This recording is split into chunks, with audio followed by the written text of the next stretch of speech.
ప్రియులారా, మాది కలిదిండి మండలం మట్టకుంట గ్రామం అండి. నాకు ఇద్దరు పాప, ఒక బాబు అండి. ప్రియులారా, 24వ సంవత్సరంలో దేవుడు గొప్ప మేలు మాకు చేశాడండి. మా చిన్న పాపకి 5 సంవత్సరాల బాబుకి చాలా ప్రమాదమైందండి. ఆ బాబుని ఇసాకయ్య గారి దగ్గర తీసుకొచ్చి ప్రార్థన చేసినప్పుడు, అయ్యా అర్జెంటుగా ఆపరేషన్ చేయాలంటున్నారు. చేతిలో ధనమేమి లేదండి, చాలా ఇబ్బందికరంగా ఉన్నాం.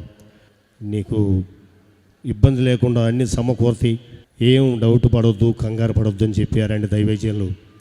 అలాగే ప్రియులారా, దైవజనులు చెప్పినట్టుగానే మాకు కావాల్సిన సదుపాయం అంతా కూడా ధనమంతా సమకూర్చబడ్డారు. అలాగే మేము ఎంతో బాధలో ఉన్నప్పుడు ఆయన టీవీలోకి వచ్చినప్పుడు, నీతోనే మాట్లాడుతున్నాను, ఎందుకు దుఃఖపడుతున్నావు, ఎందుకు బాధపడుతున్నావు నువ్వు, నేను నీతోటే మాట్లాడేది అన్నప్పుడు నా గుండు ఎంతగానో మమ్మల్ని బలపరుస్తూ, ప్రియులారా, ఎంతో సమస్యలో ఉండి నరాల వీక్నెస్ వచ్చి ఈరోజు ప్రార్థన కూడా రాలేననుకున్నానండి.